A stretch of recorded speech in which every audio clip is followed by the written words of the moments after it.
Oi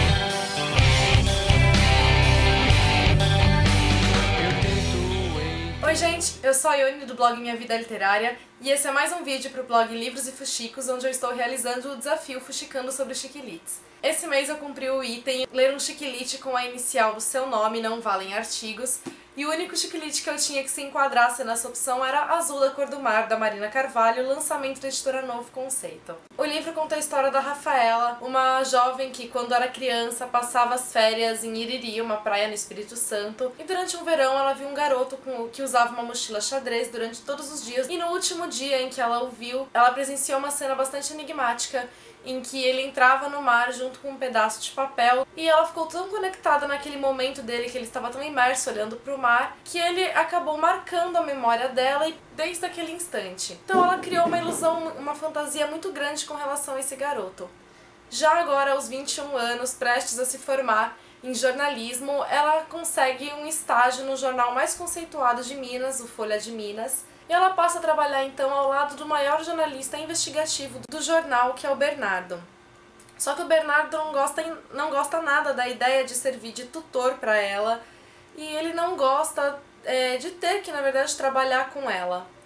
Então a relação dos dois é bastante conflituosa. Apesar de eu ter gostado da premissa do livro, então eu gosto de histórias com esse relacionamento de amor e ódio, e aliás, essa ideia, né, da jornalista acompanhando um outro jornalista investigativo me lembrou bastante o livro Um Amor de Detetive, da Sarah Mason, que é um dos meus chicletes favoritos. No caso, a Holly, que é uma jornalista, ela tem que acompanhar um detetive mesmo, não um jornalista investigativo, e ele também não gosta nem um pouco dela, não gosta de servir de babá pra ela, e o relacionamento dos dois é bastante parecido com o da Rafaela e do Bernardo. Mas voltando ao Azul da Cor do Mar, então, embora eu tenha gostado da premissa do livro, e de eu ter achado a capa incrível, essa capa é linda, e de eu já ter uma boa expectativa dele por conta da leitura de Simplesmente Ana, que é o primeiro livro da autora, o livro não conseguiu me agradar, ele não funcionou pra mim por conta de vários detalhes que eu pretendo explicar pra vocês. O primeiro deles foi com relação à narrativa. Não dá pra negar que a narrativa da Marina Carvalho é bastante fluida, é bastante envolvente, então você faz uma leitura rápida, uma leitura confortável, uma leitura agradável. Então, quanto a isso, não há questionamentos. Mas durante todo o livro, a Marina faz várias referências, e muitas dessas referências são acompanhadas de explicação. Então a Rafaela vai lá, menciona alguma coisa, e logo depois ela explica o que ela está falando. E eu achei que isso empobreceu demais o texto. Sem contar que pareceu pra mim que a autora subestimou o leitor em muitos momentos, como se ela não tivesse dado essa explicação, o leitor não fosse entender do que ela está falando. Quando acontece uma explicação de uma piada, por exemplo, você acaba perdendo todo o humor daquela piada.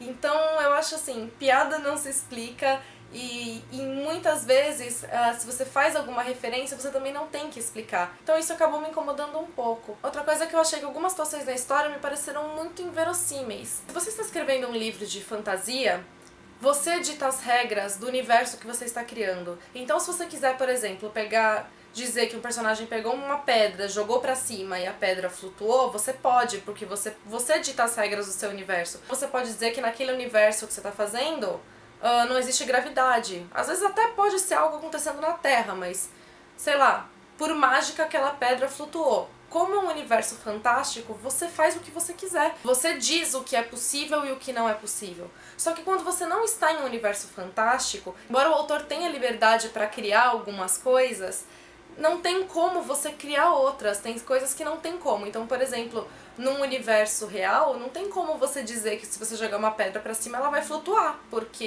isso não acontece. Tiveram algumas situações que eu olhei e falei, isso é impossível, e aquilo não me convenceu. Uma em especial, que é quando a Rafaela sofre um acidente e ela vai parar no hospital. O acidente que ela sofre, eu não estou dando um spoiler, tá? Ela tá andando bem rápido, né? Pode-se dizer que ela tá correndo, e ela não vê uma porta de vidro e ela acaba batendo nessa porta de vidro. E quando ela bate com a cabeça nessa porta de vidro, ela desmaia e vai inconsciente pro hospital e só acorda no hospital. E eu fiquei me perguntando a que velocidade ela deveria estar pra desmaiar batendo a cabeça num vidro, e quão resistente tinha que ser esse vidro pra ele não quebrar. Então, assim, foi uma coisa pra mim que não me convenceu em nada. Eu olhei e falei, gente, isso não é possível, até porque pra ela bater com essa força toda, pra desmaiar e ficar desacordada tempo suficiente até alguém socorrer ela, ir pra um hospital, acordar só lá, ela tinha que ter batido com uma força muito grande que eu acho que você não consegue adquirir correndo simplesmente. E sem contar que se ela tivesse batido com toda essa força, o mais provável é que o vidro fosse quebrar. E com isso o acidente dela seria ainda maior, né? Então, assim, foram algumas situações nesse estilo que eu olhei e falei, isso não tá me convencendo, eu não consigo acreditar nisso.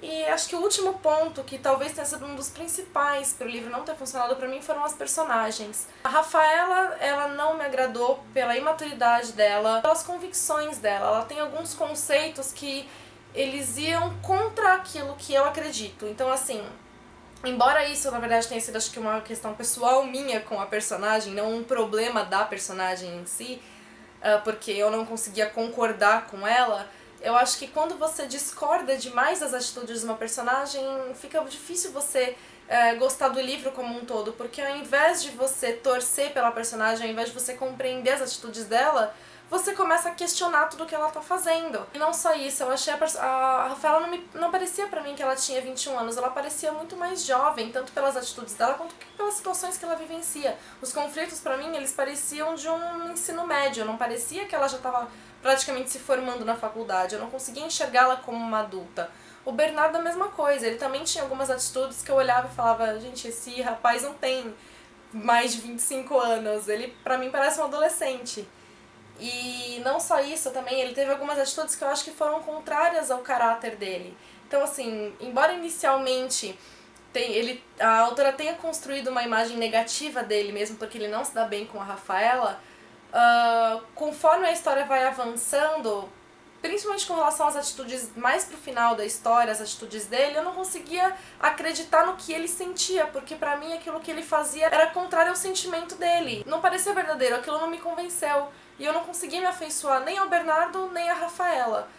E o relacionamento que eu enxerguei entre eles não foi algo verdadeiro. Eu acabei enxergando como uma historinha. Não adquiriu, acho que, as proporções que precisava para me convencer como leitora e para me conquistar como uma leitora de romances. Também o final da história eu achei que foi insuficiente. Eu achei que os motivos alegados pelas personagens para explicar aquilo que elas fizeram foram poucos. Eu achei que as coisas precisavam ter sido um pouquinho maiores para justificar tudo o que acontece. Então eu achei que o final não foi suficiente, eu achei que o final foi um pouco pobre para a história. Então ele também não me satisfez nesse ponto. De um modo geral, como vocês perceberam, então o livro não funcionou pra mim, o que eu achei uma pena, porque eu tinha boas expectativas com relação a ele. Mas o que eu tenho visto, pelo que eu vi no Scooby, o livro está sendo super bem avaliado, a maioria das notas que ele recebe estão entre 4 e 5. Já vi vários comentários de pessoas que adoraram a leitura, que acharam a leitura bem gostosa. E talvez eu tenha sido muito crítica com relação à história, porque quando uma coisa começa a me desagradar, minha parte crítica começa a aumentar e eu começo a enxergar outras coisas que talvez, se eu não tivesse tido uma má impressão com outra coisa, isso pudesse passar batido. Então, assim, eu não consegui ignorar esses detalhes porque na somatória deixaram de ser detalhes pra mim. Embora o livro não tenha funcionado pra mim, ele pode muito bem funcionar pra outras pessoas, principalmente se for um público mais jovem. Eu acho que para um público mais jovem, o livro vai atender muito bem às expectativas. Talvez com um público um pouco mais velho, os problemas comecem a aparecer um pouco mais. Entre os pontos positivos, eu queria destacar dois que me agradaram bastante durante a história.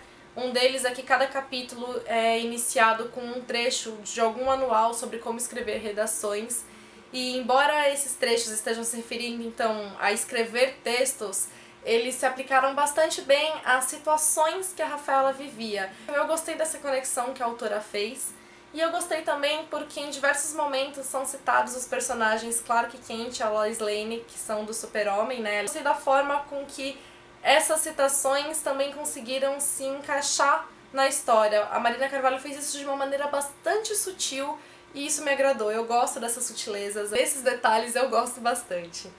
Então, enfim, embora a leitura não tenha atendido as minhas expectativas, ela possa atender as expectativas de muitos outros leitores. Não deixem de acessar o post no Livros e Fuxicos para poder adicionar qual foi o livro que você leu nesse mês, caso você esteja participando do desafio. Se você não estiver também, não deixe de deixar seu comentário.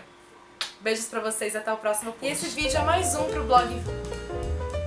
E esse é mais um vídeo pro blog... E lá, ela viu uma vez, e ela viu certa vez um garoto de mochila xadrez, por quem ela acompanhou, que ela via todos os dias durante um verão, ela presenciou uma cena bastante enigmática.